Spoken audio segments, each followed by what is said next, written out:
Tante le iniziative in previsione del Santo Natale, i carabinieri rafforzano i controlli nel territorio, io non ci casco a Natale, manifestazione al Teatro Pirandello di Agrigento, intervista ad Anna Marino dell'Associazione Volontari di Strada, mototerapia in ospedale per i bambini, megatorta alla mensa della solidarietà. Continuano i disagi per la mancata distribuzione idrica nei quartieri di Agrigento Fontanelle. Al via le degustazioni per la valorizzazione dei prodotti tipici locali del luogo. Open Day al Liceo Classico Empedocle. Intervista a Caramanno della FIGC Lega Nazionale Dilettanti, il Licata perde contro la Vibonese, positivo il bilancio della Pro Favara, seconda in classifica.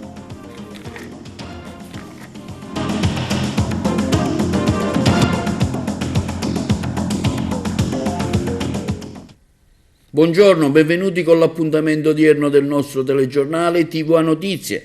La crisi ingombra sul Santo Natale, la città si organizza anche se in ritardo il servizio di Margherita Trupiano. Tra una cornamusa e una novena, luci intermittenti e profumi di torrone è corsa all'acquisto degli ultimi doni natalizi. L'atmosfera c'è anche se la crisi incide pesantemente su come il Natale viene vissuto ai nostri giorni e se per Confesercenti per i regali di Natale la spesa media dovrebbe salire di 223 euro a famiglia, secondo l'istituto Piepoli ci saranno meno regali rispetto all'anno scorso, anche perché è pur vero che tra tasse novembrine e IMU dicembrina le eventuali tredicesime sono già belle decimate, specie se poi sulle stesse devono gravare le spese fisse di acqua, luce, gas ed altri balzelli tutti italiani. In questo contesto ad Agrigento registriamo le lamentele dei commercianti del salotto cittadino a causa della scarsa frequentazione della via Atenea, con conseguenziale ridotto volume di affari. Un motivo potrebbe essere imputabile probabilmente anche ai ritardi con cui è stato diffuso tramite social il programma delle manifestazioni natalizie, delle quali si è saputo solo ieri e che peraltro dovrebbe tener conto anche del fatto che non tutti sono social, ma tant'è. Mentre vanno meglio le cose per i centri commerciali che per una serie di motivazioni legate al raggiungimento degli obiettivi da parte dei manager riescono ad organizzarsi in autonomia e per tempo con la proposta di un'offerta variegata e dunque la capacità di attrarre clienti, creando già dal mese di novembre eventi ed atmosfere. Di fatto il centro storico cittadino con le sue caratteristiche viuzze e chiese offre alcuni spaccati interessanti di riproposizione di ambienti natalizi, ma sono spesso iniziative di privati che comunque, non essendo inserite in un contesto strutturato di promozione e comunicazione degli eventi, rimangono delle manifestazioni conosciute solo a chi dimora in quel quartiere o in quella zona. La programmazione e la diffusione delle notizie in maniera che siano interiorizzate e raggiungano più pubblico possibile, da fare in tempi utili, è necessaria. Non basta la piazza piena a Capodanno, quella si riempie ovunque e comunque perché è la notte di San Silvestro a richiamare le folle, per il sol fatto che il nuovo anno deve essere accolto comunque con gioia e ovunque sia possibile ritrovarla. E i carabinieri intensificano le pattuglie per garantire la sicurezza dei cittadini durante le festività natalizie, utilizzando anche l'uniforme di rappresentanza, il servizio. Durante le festività natalizie di fine anno, il Comando Provinciale dei Carabinieri di Agrigento ha predisposto numerosi servizi e un piano di prevenzione per garantire la sicurezza nella città. Questo periodo di festa, sebbene gioioso, può presentare delle sfide uniche in termini di sicurezza pubblica. I controlli saranno effettuati in tutta la provincia con un'attenzione particolare alla città capoluogo. Questo sforzo coordinato è finalizzato a mantenere un ambiente sicuro e tranquillo per tutti, i residenti e i visitatori della città dei templi.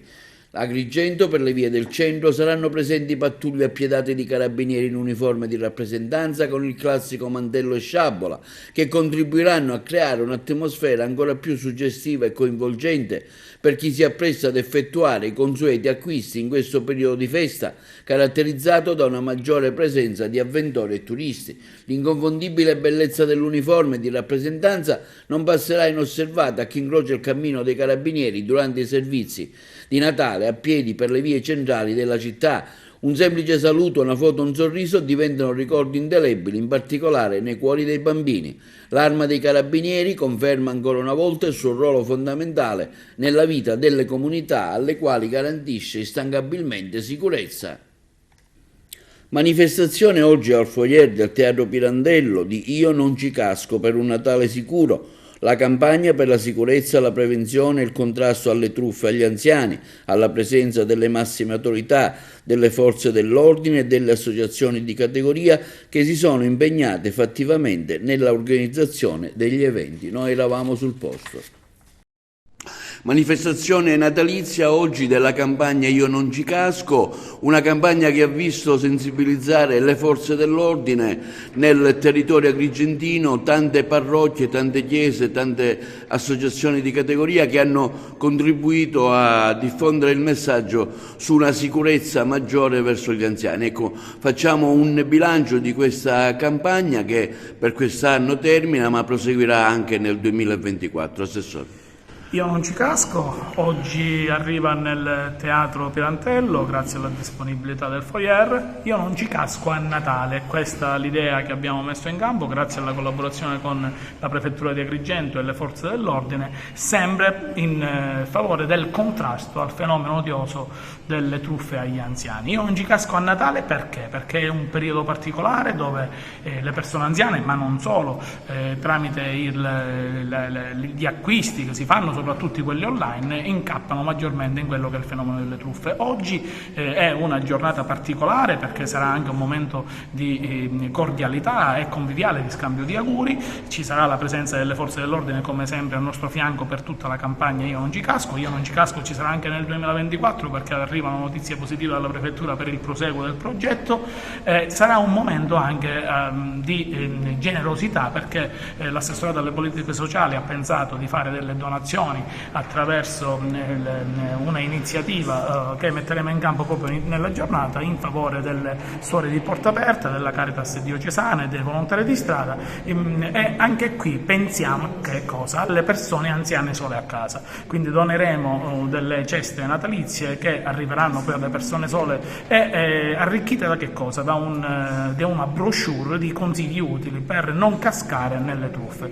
È una iniziativa che ci ha veramente visto molto impegnati. Cercheremo di continuare verso la divulgazione di queste notizie, di queste informazioni, sempre grazie al supporto sostanziale e straordinario delle forze di polizia, dei carabinieri, della Guardia di Finanza e della Polizia Postale, perché è un messaggio importante che vogliamo fare arrivare alle persone anziane sole soprattutto, ma a tutta la città, perché il fenomeno delle truffe sfortunatamente ci vede coinvolti un po' tutti.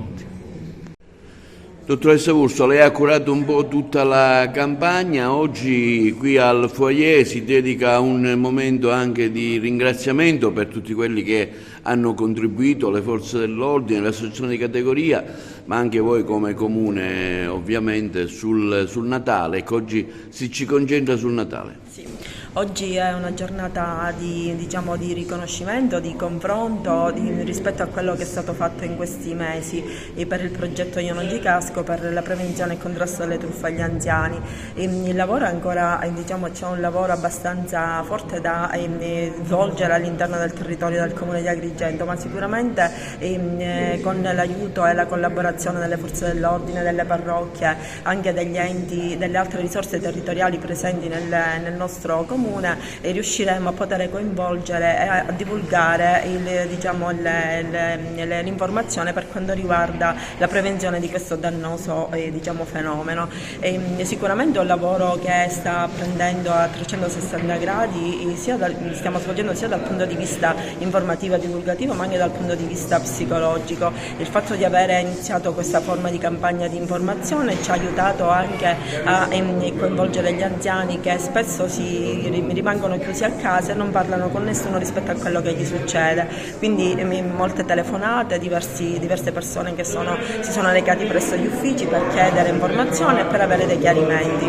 Ringraziamo comunque le forze dell'ordine, le parrocchie, tutte le risorse che in questo momento ci hanno aiutato a diffondere il progetto e a diffondere anche il materiale informativo che abbiamo prodotto rispetto alla campagna. La Polizia di Stato è stata sempre presente in questi appuntamenti, oggi una giornata particolare in cui si consegnano ovviamente i riconoscimenti, ma dedicata a Natale, questo Natale dove le truffe sono in notevole aumento considerando anche le festività che ci sono, i regali da fare. Siamo stati coinvolti piacevolmente in questo progetto istituito dal Comune di Agrigento con il patrocinio ovviamente della Prefettura e degli enti, della Polizia di Stato, Carabinieri, Finanza. È un progetto molto impegnativo e molto interessante perché diamo tanti suggerimenti soprattutto agli anziani per evitare queste truffe, odiose truffe che avvengono troppo sovente ai loro danni. È un periodo natalizio, è un periodo in cui noi prestiamo particolare attenzione a questi reati, soprattutto a queste fasce deboli, e cerchiamo di dare quei accorgimenti, quei suggerimenti per evitare proprio che possano cascare in questi tranelli. Valerio Landri, Caritas, oggi a questa manifestazione dedicata al Natale che conclude nel 2023 ma che proseguirà. Ecco, una fattiva collaborazione che avete donato alla campagna. Per noi la campagna è stata molto preziosa, riteniamo che gli anziani siano oggi davvero una categoria vulnerabile di cui prendersi cura. Sono sempre più frequenti i tentativi di raggiro per gli anziani, riteniamo che sia molto importante invece che i nostri anziani siano resi edotti dei rischi del web, dei rischi dei social. Per questo motivo per noi è stato molto importante aderire a questa campagna e oggi è un'occasione per raccontarci l'esito della campagna stessa e anche proporre anche per il futuro nuovi percorsi condivisi. Come stanno vivendo il Natale i più bisognosi? Lo abbiamo chiesto ad Anna Marino, responsabile dell'Associazione Volontari di Strada di Agrigento.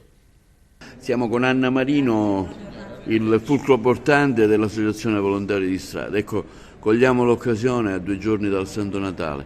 Ecco, come state vivendo come Associazione di Volontariato questo Natale, anche in vista considerando anche le esigenze di tanta gente che ha bisogno? Ecco, vorremmo sapere il tuo parere e cosa può fare la città per voi e per chi ha bisogno.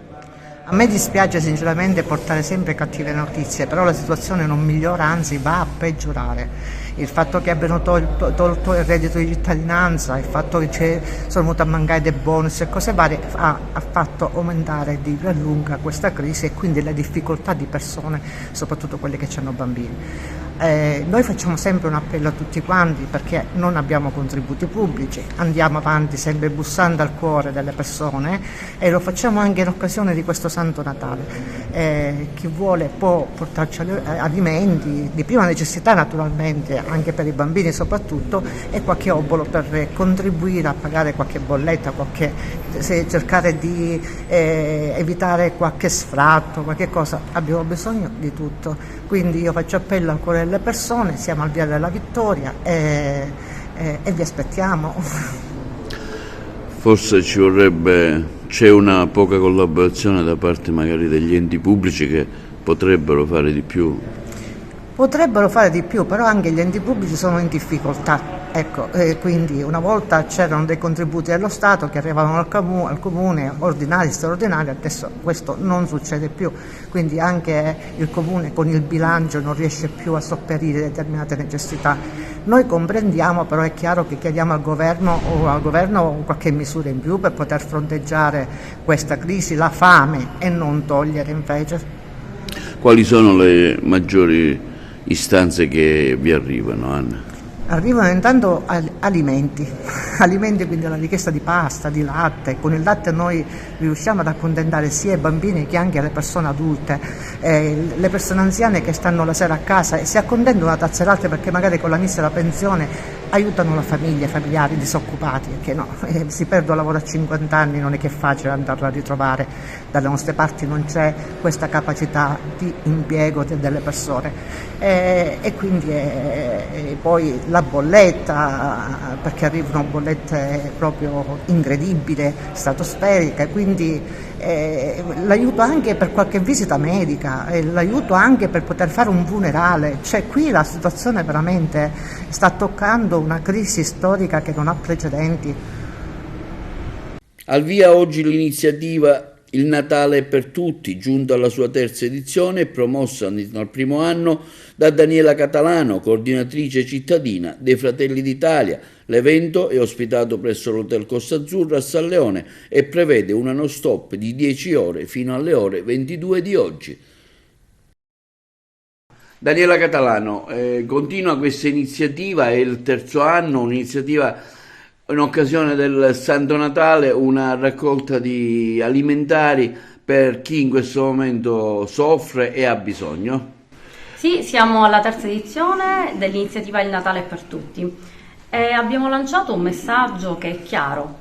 Non è Natale se non pensiamo anche agli altri e tutti hanno il diritto di passare delle ore serene con le persone che amano, condividendo quello che è il momento poi più magico, il pranzo, la cena di Natale, cioè il momento conviviale, perché al di là degli acquisti e dei regali c'è una cosa a cui non rinuncia nessuno, la spesa di Natale. E questo ci ha fatto pensare a tutti quelli che non possono farla e anche al fatto che tutti quelli che possono in queste ore, tra il 21 e il 23 in effetti, sono in giro a correre, forsennati perché si arriva un po' tutti lunghi, si suol dire, al Natale, per fare la spesa. Abbiamo pensato quindi di rendere agevole la solidarietà, chiedendo che nel fare una cosa che tutti stanno in questo momento facendo, dedicassero e destinassero uno dei 20 sacchetti a chi in questo momento attraversa un momento difficile. Per rendere ancora più agevole questa solidarietà abbiamo, grazie ovviamente alla generosità dei Fratelli La Caipa e della struttura Costa Azzurra che si trova qui a San Leone in Viale dei Giardini, abbiamo pensato a una non-stop, quindi da stamattina alle 10, ma già ci sono i primi mattinieri che hanno portato i sacchetti, fino a stasera alle 22 si potrà lasciare una busta di alimenti, preferibilmente per le famiglie con bambini, quindi anche omogenizzati, pannolini, tante cose che hanno un costo non indifferente, ahimè. E questo consentirà a tutti di poter destinare 5 minuti della propria giornata, parcheggiando anche agevolmente, perché qualcuno ancora lavora, potrà venire il pomeriggio e viceversa, ma in 12 ore in una città che è un capoluogo sì, ma che è anche logisticamente abbastanza piccola, consente a tutti, se si vuole, di fare beneficenza. Una beneficenza nella quale noi abbiamo anche un intermediario con queste famiglie, che è la Curia, come abbiamo fatto in questi anni, quindi più tardi ci sarà la consegna a dei referenti della Curia, perché anche è giusto che la beneficenza venga fatta però nel rispetto della privacy che attraverso un momento non facile e anche perché la politica in questo deve essere attenta per evitare il contatto diretto con chi ha bisogno e possibili elucubrazioni, strumentalizzazioni a cui noi non ci vogliamo prestare, quindi preferiamo affidarla a chi li conosce perché non si deve sapere chi dona deve donare e basta. Lei ha deciso di aiutare Daniela in questa iniziativa che durerà tutto il giorno? Assolutamente sì, perché penso che aiutare chi ha bisogno è una delle cose che ci fa stare bene, ci fa sentire anche un po' più grandi, quindi penso che un po' ciascuno non fa male a nessuno, come si suol dire, quindi doniamo perché è giusto far del bene a chi ha più bisogno. Anche lei ormai è una battuta, giusto? Forza. Io sono Piero Vella, è il terzo anno che con Daniela collaboriamo e facciamo questa iniziativa e diamo un sorriso alle persone che hanno bisogno e spero che questo messaggio arrivi a tutti e che una parte, se tutti noi facciamo questa piccola parte, penso che daremo un sorriso a queste persone che hanno bisogno. Pranzo di Natale alla mensa della solidarietà in via Gioieni, organizzata dall'Associazione Cuochi di Agrigento, che ha visto la presenza anche del vescovo di Agrigento, Alessandro Tramiano, con la preparazione di una mega torta da parte degli chef e il servizio. Pranzo di Natale alla Mensa della Solidarietà di Via Gioieni, organizzata dall'Associazione Cuochi di Agrigento, che ha visto la presenza anche del vescovo della città Alessandro Damiano. Gli chef hanno provveduto alla preparazione del pranzo insieme alle suore della comunità Porte Aperte, con i 3 master chef d'eccezione Salvatore Formica, Giovanni Mangione e Lillo De Fraia, che per l'occasione hanno preparato una grande torta di ricotta fresca per gli ospiti della comunità. Parole di conforto verso queste persone sono state rivolte anche dal vescovo Don Damiano, che ha anche evidenziato il meritorio lavoro svolto ogni giorno da chi tiene aperta la mensa in una realtà complicata e difficile come quella di Agrigento. Bravi! Con questo taglio della torta ci auguriamo di nuovo dei giorni sereni, una festività serena, guardando al sorriso dei bambini, di tutti i bambini, al sorriso del bambino Gesù. Auguri a tutti. Grazie, viva Gesù bambino.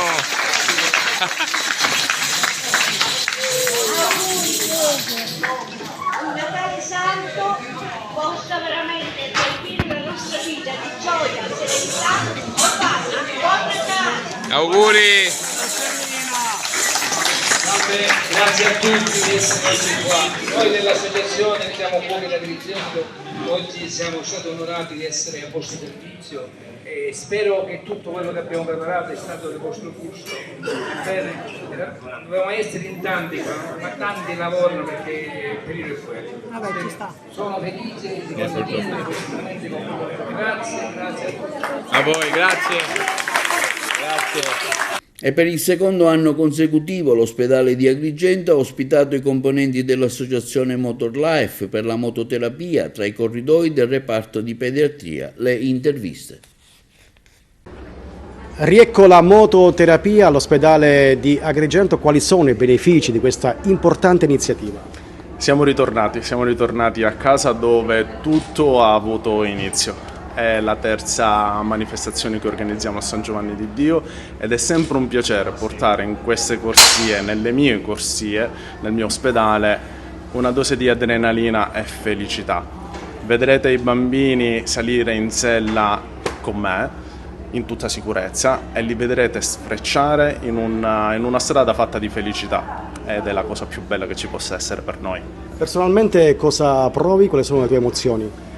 Sono un mix di emozioni che si fa fatica a spiegare, perché all'inizio questi piccoli piloti salgono con tanta paura, impauriti, però lì poi tutta la paura si trasforma in gioia e questi sorrisi ti vanno a riempire veramente l'anima. Dottore Gramaglia, un'altra bellissima iniziativa nel suo reparto, la pediatria dell'ospedale di Agrigento, arriva la mototerapia grazie a MotorLife. Sì, arriva la mototerapia, diciamo che è il secondo anno che vengono questo gruppo di giovani che vengono a lietare i bambini ricoverati. Come potete vedere si mettono sopra la moto, una bambina che fino a poco fa stava male, ora si è ripresa completamente. Quando l'attività del gioco determina anche un miglioramento dello stato clinico dei bambini. È una ricorrenza che portiamo avanti ormai da 2 anni, il nostro amico si rende disponibile a portare questa attività ludica nel nostro reparto, sicuramente ne trarranno vantaggio sia i bambini ma anche i genitori che assistono questi bambini in un periodo particolare che è quello della ricorrenza di Natale. Quindi il determinismo di questo rapporto che c'è tra la motorterapia e il reparto di pediatria è un determinismo costante che allieterà i bambini e renderà la loro degenza sempre più flebile, nel senso che la sofferenza la sentono di meno. E vediamo ora il video di Natale 2023 della Polizia di Stato, che ha avuto come set la meravigliosa città di Bagnoregio, conosciuta come la città che muore, uno dei borghi più belli di Natale.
Continuano i problemi per la mancata erogazione dell'acqua nel quartiere di Fontanelle di Agrigento. L'acqua non arriva purtroppo da 3 mesi, ce ne parla in questo servizio il nostro collega Eugenio Cairone. Sembrava cosa fatta per la soluzione del problema, togliendo dal disagio decine di famiglie, con gli interessati che avevano tirato un sospiro di sollievo vedendo arrivare gli operai all'indomani del nostro servizio. Invece niente di niente. Dell'intervento degli operai rimane lo scavo, per fortuna ricoperto, con la strada che rimane però senza asfalto. E così i tempi si allungano per vedere risolto il problema dell'acqua che non arriva nelle case ormai da 3 mesi. Ricordiamo che siamo dalle parti del viale Sicilia, Fontanelle, dove le abitazioni vengono fornite da autobotti, un servizio che si può accettare per un brevissimo tempo, non certo 3 mesi. Ci abbiamo guadagnato fin qui una buca davanti all'ingresso del negozio, dice il titolare dell'edicola Francesco Genova. Intanto è stato incaricato un legale per diffidare l'AICA ad intervenire, ma questa volta per far tornare l'acqua nei rubinetti e non per un semplice sopralluogo. Bilancio di fine anno del Polo Universitario di Agrigento tracciato dal presidente Giovanni Tuzzolino ieri nel corso di una conferenza stampa e di uno scambio di auguri con gli addetti ai lavori. Allora, noi in questi anni abbiamo lavorato tanto per fare in modo che i nostri studenti potessero trovarsi a loro agio, potessero trovare le stesse condizioni dell'Ateneo di Palermo e di tutti gli Atenei d'Italia.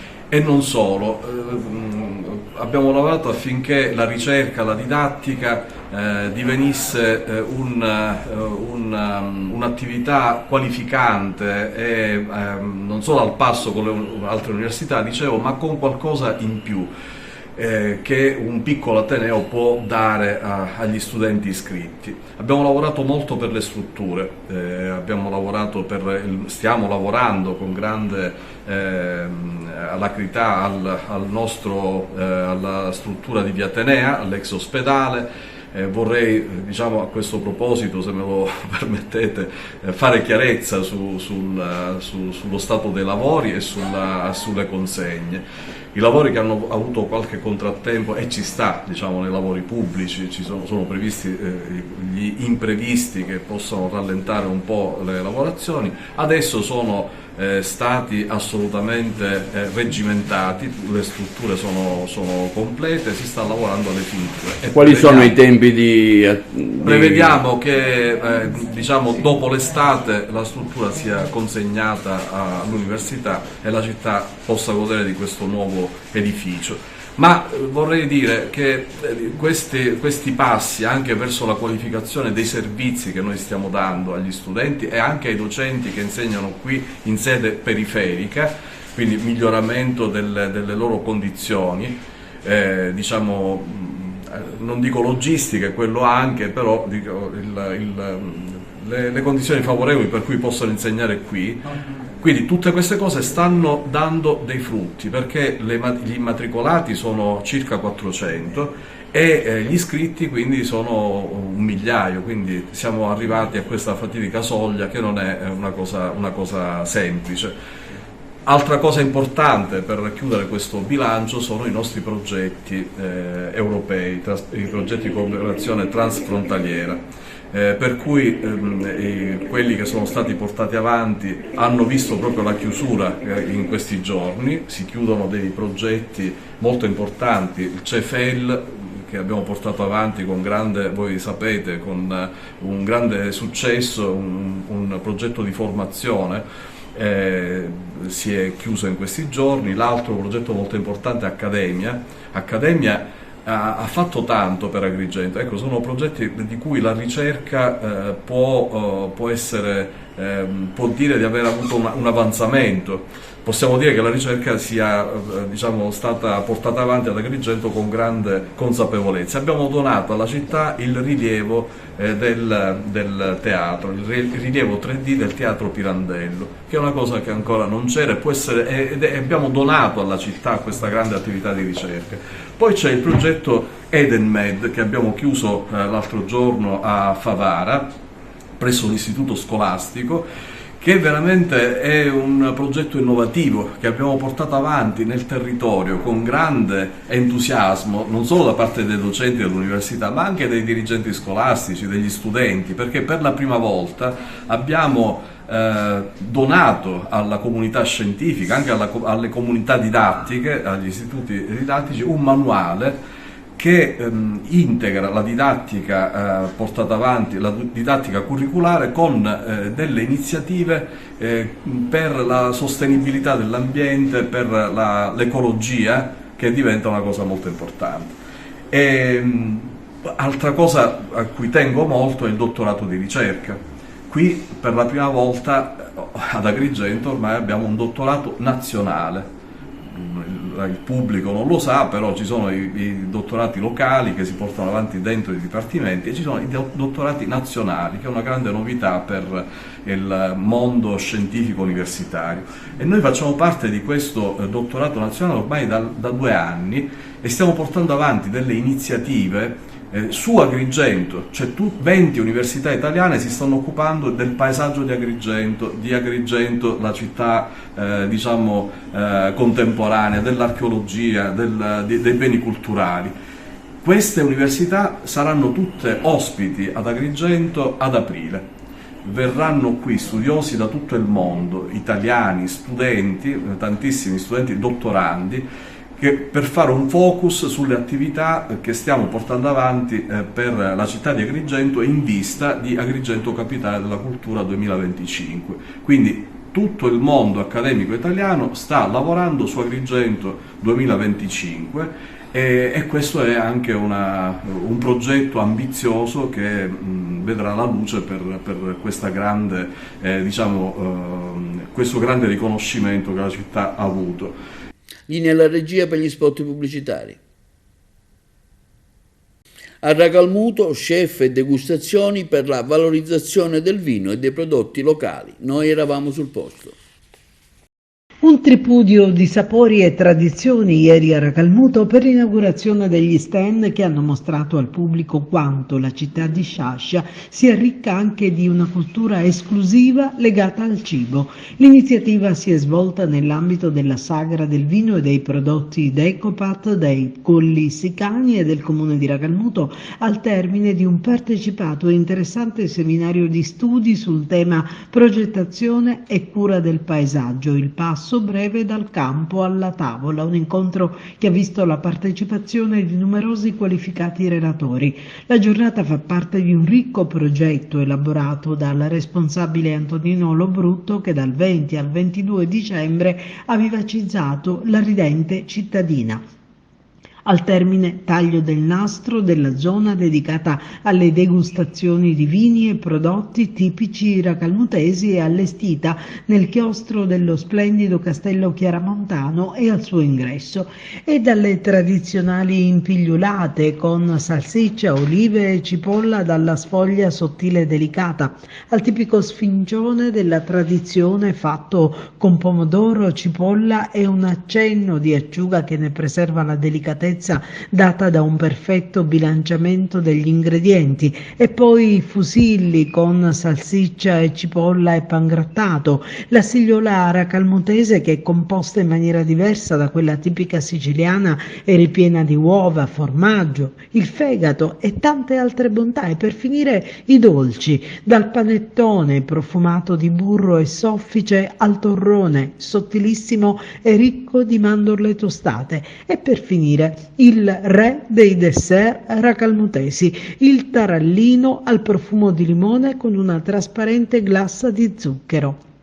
Prodotti che la Sagra ha promosso e che sicuramente unici e differenti da altri, seppur simili, realizzati in altre zone della Sicilia, rimangono uno dei motivi per visitare la cittadina di Leonardo Sciascia ed apprezzare anche questo aspetto del suo patrimonio territoriale che attraverso la conoscenza diventa anche promozione di economia del territorio.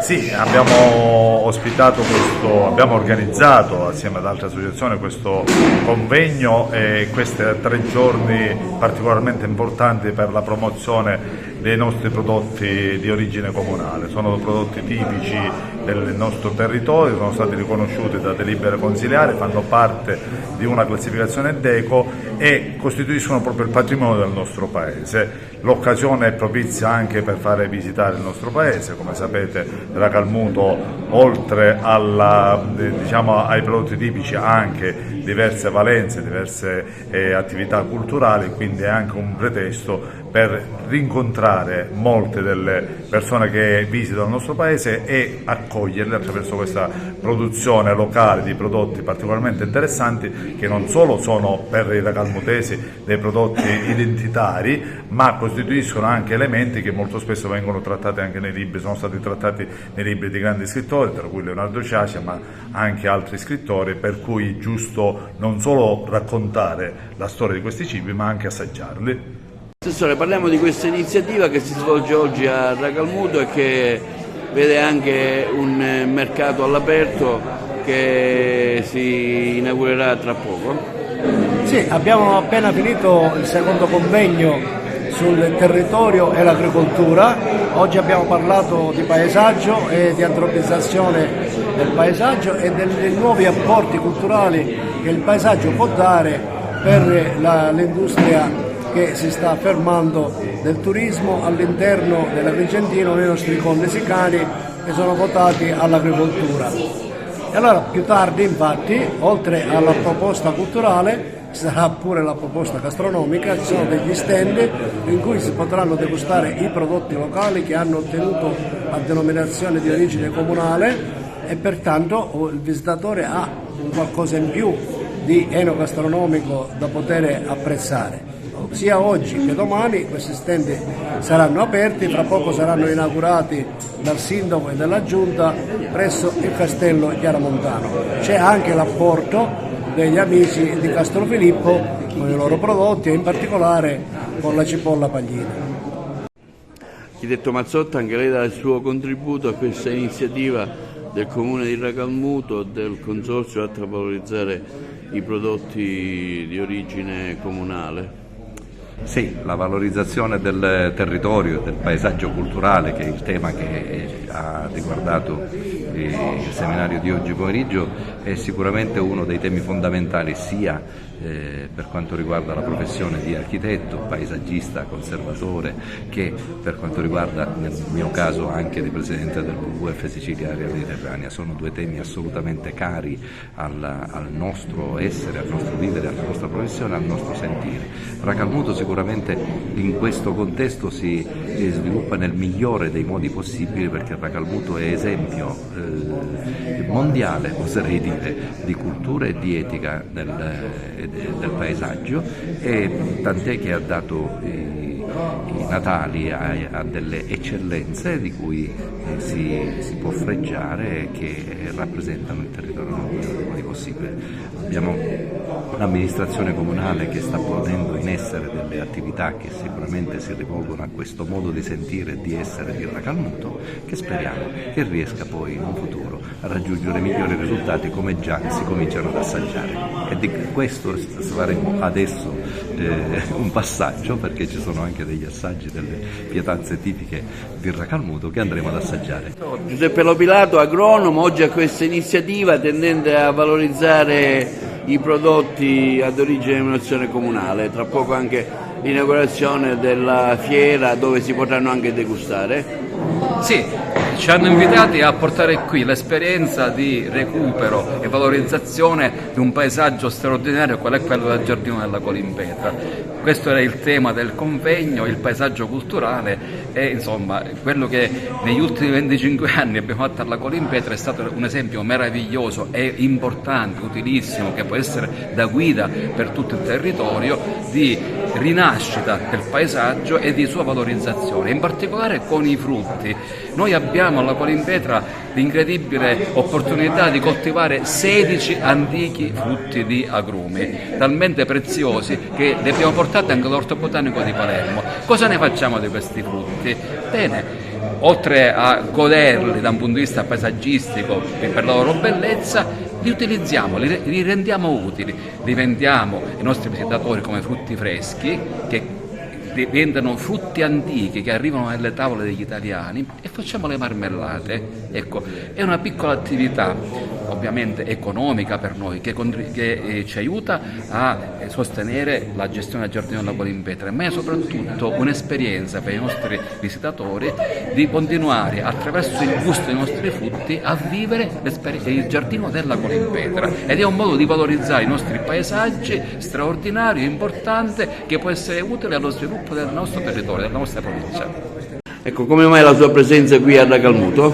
Mi hanno invitato a partecipare a questo convegno sul paesaggio, in quanto io mi sono sempre occupata di paesaggio mentre ero a Milano. Come valuta questa iniziativa di valorizzazione dei prodotti di origine comunale controllata?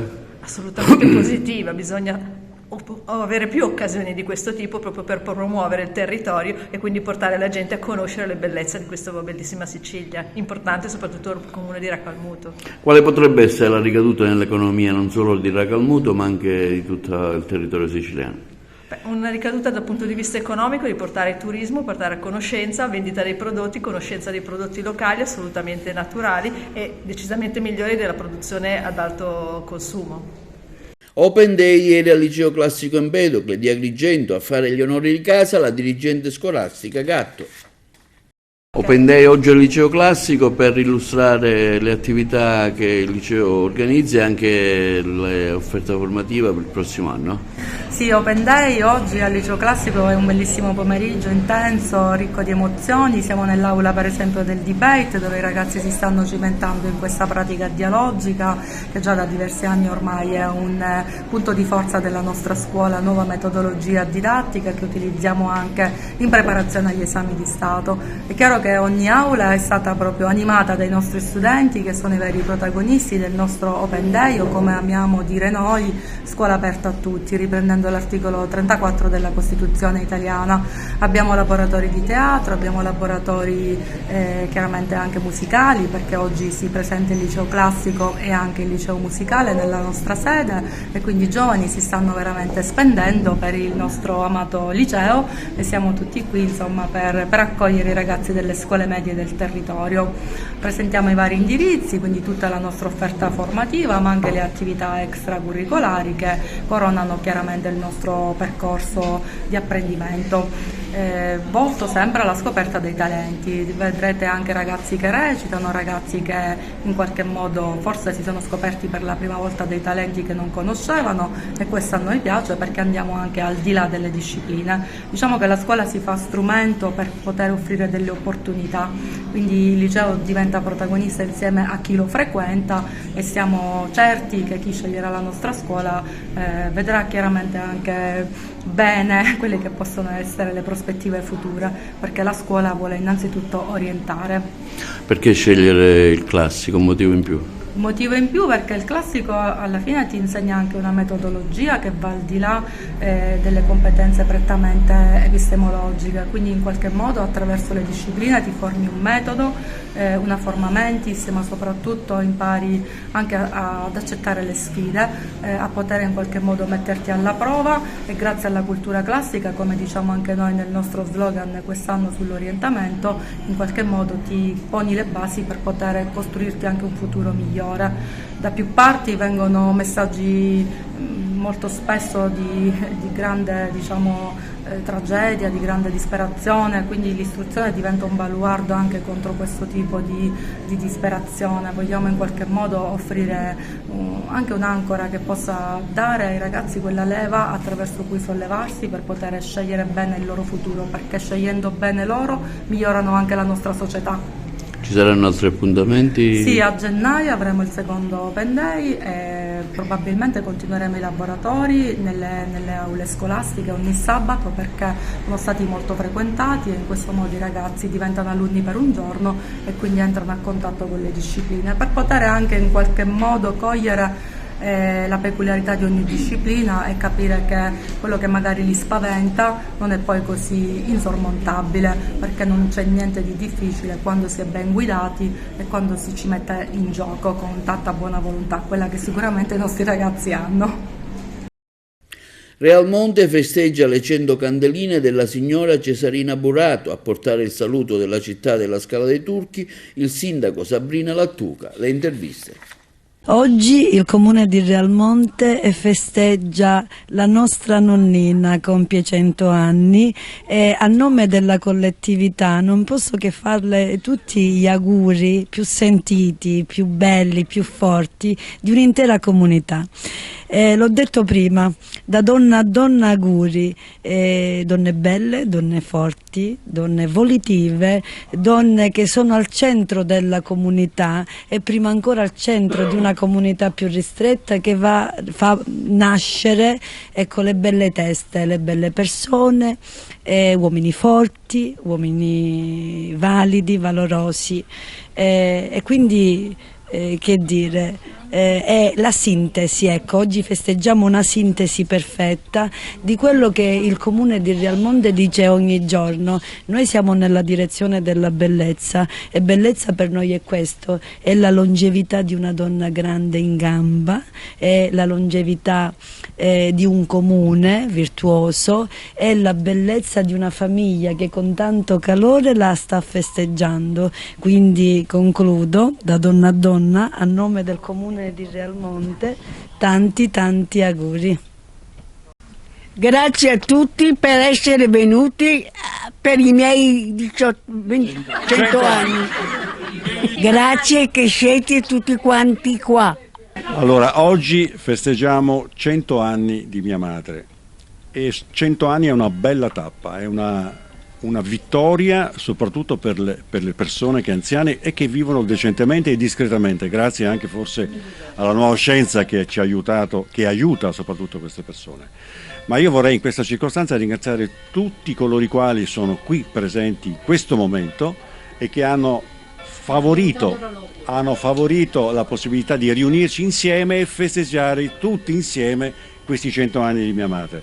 Io sono grato per tutti coloro i quali hanno presenziato, il sindaco ovviamente, perché il sindaco, insomma, anche l'autorità militare, i carabinieri, che sono l'autorità di polizia qui a Realmonte, ma anche di tutti gli altri che so esserci, come il nostro parroco che gira nascosto tra la folla.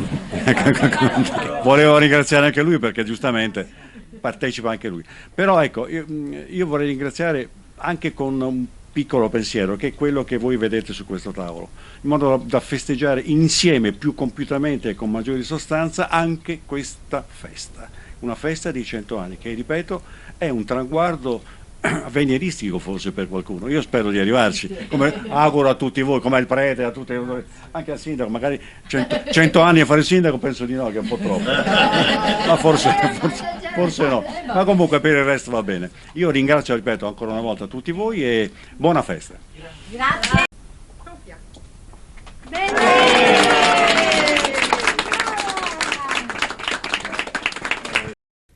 Soddisfazione dell'onorevole Marchetta per la proroga dei contratti nelle ASP siciliane. Esprimo vivo apprezzamento per la nota assessoriale che consente la proroga e il rinnovo dei contratti a tempo determinato presso gli enti del Servizio Sanitario Regionale di validi professionisti e operatori che garantiscono i livelli essenziali di assistenza sanitaria.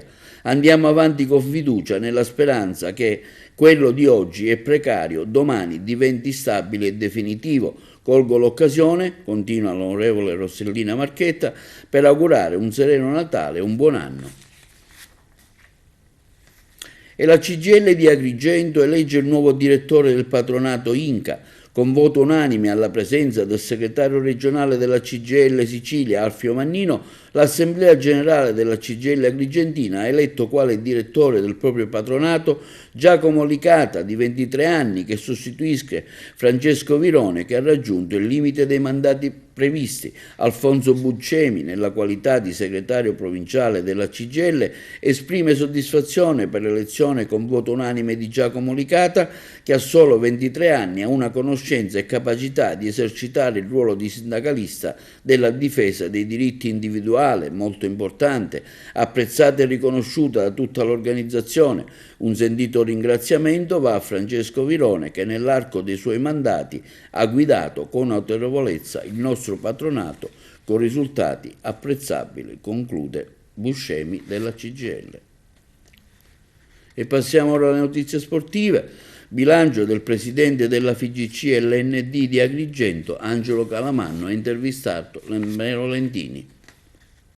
Il presidente della LND di Agrigento, Angelo Calamanno, fa il punto sulla stagione in corso nei vari campionati provinciali, soffermandosi su alcuni problemi di carattere comportamentale da parte dei calciatori nei confronti delle terne arbitrali e sulla violenza dilagante anche nei tornei giovanili, prospettive future ed un breve bilancio sulla stagione arrivata al Giro di Boa. Ascoltiamolo.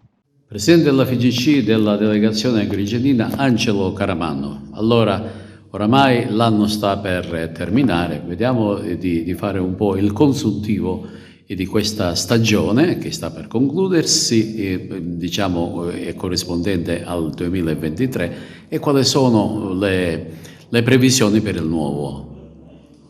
Sì, per quanto concerne le nostre attività siamo al Giro di Boa, stiamo completando tutti i gironi di andata e diciamo che siamo molto contenti dell'andamento dei vari campionati sotto l'aspetto agonistico del divertimento, ma soprattutto della realtà. Abbiamo dei campionati di alto livello e di ciò noi siamo orgogliosi. Partendo dalla terza categoria, un campionato molto bello, molto sentito da tutta la società, e soprattutto un campionato molto leale. Questo ci permette la domenica di divertirci tutti insieme e non avere grosse difficoltà nei vari campi della nostra provincia. Per quanto concerne gli altri campionati, a partire dalla juniores, allievi giovanissimi e settore giovanile, anche lì abbiamo un riscontro molto positivo, si stanno svolgendo tutti i campionati, quindi diciamo che siamo contenti dell'attività svolta da questo comitato e da tutti i componenti della delegazione. Anche idem col calcio a 5, anche se non lo gestiamo noi, per la nostra società partecipa ai vari campionati, anche lì va tutto bene. Diciamo che siamo soddisfatti. Siamo soddisfatti e naturalmente vogliamo continuare nel 2024, vogliamo continuare su questa linea, su questa programmazione, e quindi speriamo di portare a termine tutti i campionati in questo modo come abbiamo fatto nel 2023.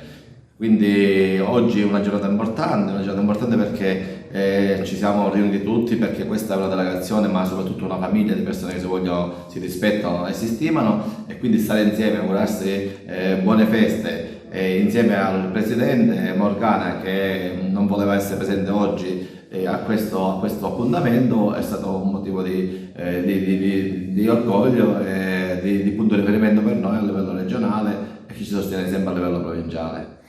Invece per il futuro cosa bolle in pentola? Per il futuro, come dicevo prima, noi vogliamo continuare su questa scia che abbiamo fatto nel 2023. Noi facciamo tante attività oltre ai campionati, facciamo pure partecipare a delle iniziative che ci portano a migliorare il calcio nella nostra provincia, tipo riunioni con le varie con l'associazione per quanto concerne contro la violenza. Abbiamo istituito un nucleo antiviolenza che si riunisce ogni 2 mesi e serve a prevenire e a programmare le attività di violenza che potrebbero verificarsi durante il periodo delle varie gare, e ciò ci permette, con la nostra presenza, con la nostra iniziativa di attività, di ridurre al massimo gli atti di violenza nei vari campi. Fino adesso ci è andata bene, speriamo di continuare così in modo tale da arrivare a zero. Questo è il nostro obiettivo principale, che non ci sia mai violenza nelle varie attività che noi facciamo a livello agonistico e anche nel settore giovanile. E vediamo ora un servizio sulla partita del Licata Calcio disputata contro la Vibonese, che ha vinto per 3-1. Fanno adesso il loro ingresso in campo i 22 con i capitani in testa. Baldan per la Vibonese, giocatore sicuramente molto importante, presenta con la maglia celebrativa che ricorda quella della stagione 87-88 che ha visto i gialloblu vincere il campionato di Serie C1, approdare in B, usarla anche l'anno successivo. C'è anche Malara con il sinistro, vediamo chi parte dei due, va a Terranova, conclusione che Valenti devia in corner appena sotto la traversa, anzi ha colpito la traversa questo pallone ma non ci riesce granché, attenzione, pallone sul destro, grande in tiro da parte di Ciotti, con le mani Ciotti riceve, poi Scavone lungo la linea laterale, pallone in mezzo, Terranova svetta e c'è il gol della Vibonese, arriva in ritardo la chiusura della diagonale del Licata, tutto solo Terranova, nulla ha potuto Valenti, palla all'angolino, 25esimo minuto, cambia il risultato forse nel momento migliore dei giallo-blu.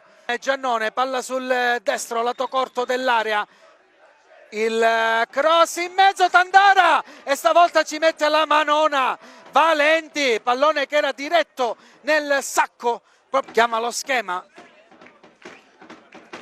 sul primo palo Baldan prolunga ma non ci arriva nessuno, barriera di disturbo della Vibonese, parte Gaeta, pallone che esce fuori, non è girato assolutamente, è andato fuori dritto per dritto, probabilmente era calcio di rigore, attenzione, pallone a cercare Minacori, defilato Minacori, il suo tiro deviato in corner, il cross, Abercon Nanzi Carau alza un campanile che non crea problemi a Del Bello, Baldan poi Abercon in acrobazia per Rotulo, pallone filtrante per Minacori, cade in aria, calcio di rigore, gran lavoro di Minacori, giallo per Orraita e il Licata al tramonto di questo primo tempo potrebbe riaprire la gara, raddrizzarla.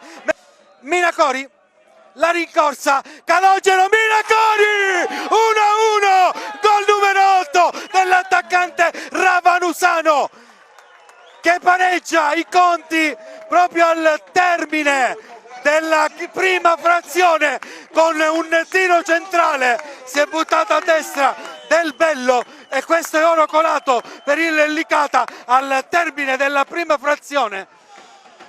Parte Murgia, il pallone in aria di testa, la gran parata di Del Bello, era Orlando che aveva colpito verso il secondo palo.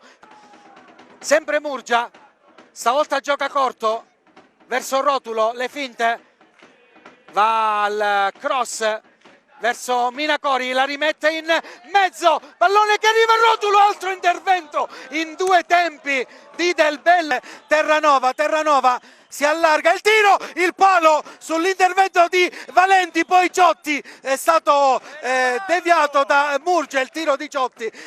Adesso Esposito, altra palla sulla destra, arriva il cross, Valenti la smanaccia, una serie di batti e ribatti e arriva il gol, ha segnato Ciotti. La difesa del Licata non è stata brava a liberare e quindi arriva il 2-1 della Vibonese. Si complica un po' la vita ma riesce a uscire solo per un momento, poi sull'intervento di Mal perde palla, attenzione a Ciotti, Ciotti cerca il fondo, cross che arriva in mezzo di testa, Tandara e c'è il gol della Vibonese, il terzo gol, ha segnato Esposito, ma azione che praticamente non ho visto perché nascosti dalle bandiere. Scavone, altro cross per Tandara che riceve il tiro, la parata di Perkons che si distende alla propria destra e manda in corner. Fischietto in bocca, triplice fischio della signora Bianchi che mette fine alla contesa. La Vibonese vince con merito 3-1 al Saraceno contro il Licata, era passata in vantaggio la formazione ospite con Terranova, pareggio di Minacori sul rigore, poi il vantaggio con Ciotti e terzo gol di Esposito per la Vibonese. Mister, un pomeriggio negativo, quello di oggi contro la Vibonese, a suo avviso cosa non ha funzionato? Dobbiamo considerare che abbiamo incontrato una squadra forte, organizzata, con qualità, con un organico importante e noi ce l'abbiamo messa tutta. Abbiamo recuperato il pari al scadere del primo tempo e poi abbiamo preso un gol sicuramente il secondo che potevamo evitare, però i ragazzi hanno dato l'anima purtroppo quando incontri squadre così organizzate e forti e tu non riesci magari nella giornata ad esprimerti al massimo a livello tecnico, capitano queste sconfitte, però ripeto ancora una volta, i ragazzi hanno dato l'animo, hanno lottato, hanno corso, pazienza, giriamo il girone di andata a 26 punti come abbiamo fatto l'anno scorso e ci godiamo questo riposo e ripartiamo a gennaio. Mister, una classifica legata che resta importante, perché 26 punti, come dice lei, sono tanti. La preoccupa però questo trend finale di 2 punti in 5 partite? No, assolutissimamente, non mi preoccupa, ci sta che in una stagione si hanno dei momenti di flessione, noi lo stiamo accusando adesso e per fortuna arriva la sosta e ci riorganizzeremo per la prima di andata e di ritorno contro l'Agragas. È una sosta secondo me che in questo momento ci fa bene perché stiamo attraversando non sicuramente un periodo bellissimo anche a livello di under, di situazione anche di organico, ci sono delle difficoltà e tra il mercato e la sosta recupereremo qualche cosa. Mister, è evidente che come dice lei ci sia un problema di under oggi ancora più accentuato perché Saito aveva qualche problemino, non è stato della gara, ha giocato Cipriano all'esordio assoluto da titolare, la sua prima in Serie D, ha lottato, ha fatto quello che poteva, però insomma è stato quasi costretto a mettere un centrocampo leggero e nel secondo tempo tra l'altro ha dovuto cambiare anche il portiere per inserire un grande in campo, quindi il problema in organico è evidente, si aspetta ancora qualcosa al mercato soprattutto dopo oggi. Ma ne parleremo sicuramente con il direttore, la società per quanto riguarda il mercato. Oggi abbiamo avuto queste defezioni di Saito che sicuramente ci ha penalizzato tantissimo perché poi dovevamo mettere per forza obbligatoriamente anche con l'assenza di Pedalino che ci manca tantissimo un 2005 perché non avevamo alternative come 2004 e il ragazzino ha fatto quello che poteva alla prima, ha lottato sì, però ancora si vede che il ragazzo non è ancora pronto, ha ancora bisogno di farsi un po' le ossa, comunque ha lottato, ha corso, ha fatto il suo. Poi come hai detto tu ho dovuto mettere anche il portiere nel momento, lo stavo mettendo prima di beccare il terzo gol, per cercare di mettere più forze davanti, più gente over davanti e cercare di recuperare la partita. Purtroppo il 3-1 poi ci ha tagliato le gambe. La Pro Favara, seconda in classifica nel campionato di eccellenza, traccia un bilancio del girone di andata. Giuseppe Moscato ha intervistato l'allenatore Gaetano Catalano e alcuni giocatori. Bilancio positivo per la Pro Favara al termine del girone di andata del campionato di eccellenza Girone A. Secondo posto in classifica a 6 punti dalla capolista e con il lusinghiero risultato di avere vinto tutte le partite in trasferta. Un risultato che soddisfa la società, lo staff tecnico e anche i tanti tifosi che seguono i gialloblu, anche se c'è lo spazio per recriminare su almeno un paio di partite che potevano avere un risultato diverso ed invece sono state perse per singoli episodi. Questa mattina l'ultimo allenamento prima delle vacanze natalizie e di saluti di buone feste con l'impegno di tutti a riprendere il campionato con più grinta per raggiungere il massimo del risultato. Proprio oggi si è concluso il mercato acquisti, la Pro Favara si è rafforzata nei settori nevralgici dove ancora aveva qualche difficoltà. Il primo ad arrivare è stato Adin Buvka, classe 98, giocatore svedese, attaccante proveniente dal San Luca, squadra che milita nel girone I di Serie D. Quindi l'esperto portiere Tommaso Scuffia, 31 anni, di Macerata, proveniente dal Canicattì in Serie D. In attacco è arrivato Pietro Balistreri, palermitano, 37 anni, proveniente dall'Unitas Sciacca. Balistreri ha un curriculum di tutto rispetto. Prima di Sciacca ha indossato la maglia del Donganno Misilmeri, San Cataldese, Troina, ma anche Fiuggi, Messina, Marsala e Campobasso. Ultimo arrivato il centrocampista Andrea D'Amico, atleta catanese classe 1989 proveniente dal Città di Gela. Ma sentiamo il bilancio di questa prima parte di campionato con l'allenatore Gaetano Longo, il capitano Fabio Bossa e il centrocampista Vito Lupo. Tutto sommato è stata una prima parte abbastanza positiva, credo che abbiamo fatto bene il girone di andata, abbiamo fatto qualche errore sicuramente per quanto riguarda qualche partita, però credo che complessivamente non ho poco da rimproverare a questi ragazzi. Sappiamo che dobbiamo fare qualcosa in più se vogliamo recuperare dei punti all'inizio stagione, e quindi in questo periodo stiamo lavorando anche tanto per farci trovare pronti per la nuova seconda parte del campionato. Bisogna migliorare qualcosa in casa sicuramente, ma di questo ne siamo tutti consapevoli, quindi in questo momento abbiamo staccato un po' per quanto riguarda le partite, però i ragazzi stanno lavorando, poi naturalmente riprenderemo dopo le feste di Natale e poi ricominceremo dopo Capodanno il girone di ritorno, che deve essere un girone importante. Il girone di andata si è chiuso anche con una campagna acquisti, delle uscite naturalmente, ma anche degli ingressi importanti. Hanno rafforzato l'organico?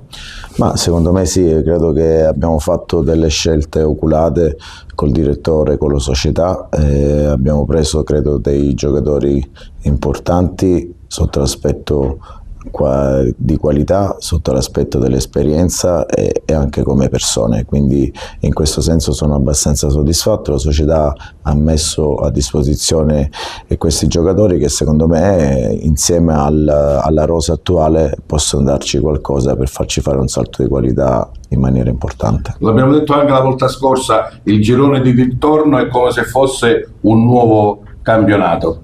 Lo affronteremo con che spirito? Ma lo spirito è quello di sempre, lo spirito battagliero, perché abbiamo tanta voglia di recuperare questi punti e ne siamo tutti consapevoli. Sappiamo che il ritorno è più difficile, non è facile fare punti fuori casa, e quindi bisogna essere pronti, preparati, perché dobbiamo lottare partita dopo partita, perché dobbiamo accorciare il prima possibile questa classifica. Ma spirito sereno, perché nella prima parte abbiamo provato a fare il massimo, non ci siamo riusciti per quelli che erano i presupposti di inizio stagione, ma siamo lì a giocarcela ancora, col piede sull'acceleratore, per sperare in quello che inizialmente doveva essere la nostra posizione in classifica, però ancora mancano 15 giornate e quindi la strada è ancora lunga. Certo, tutto il campionato di ritorno, qualcosa da perfezionare guardando indietro? Ma lo dicono i numeri, è inutile che dico io sì o no. I numeri dicono che dobbiamo fare qualcosa in più rispetto a quello che abbiamo fatto, perché chi ci precede ha fatto qualcosa di quasi mostruoso, quindi noi per superarli dobbiamo fare quello che probabilmente hanno fatto loro nel girone d'andata. Sono qui per augurare un felice Natale a tutti, da parte mia e da parte di tutti i miei compagni, tutta la società, tutta Favara, tutti i tifosi che ci vengono sempre a seguire. È un invito che li aspettiamo con l'anno nuovo al campo, sempre più numerosi, perché abbiamo bisogno di loro. Voi avete bisogno di loro hanno bisogno di voi, perché quest'anno proprio ci tengono tantissimo al risultato finale. Ci tengono e ci credono come ci teniamo anche noi, perché se siamo qui è perché anche noi teniamo alla causa Favara e teniamo ai tifosi del Favara e teniamo anche a vincere e a realizzare quel sogno che tutti noi abbiamo, ecco. Questo è tutto per TVA Notizie di oggi, vi diamo appuntamento alle prossime edizioni e vi auguriamo una buona serata.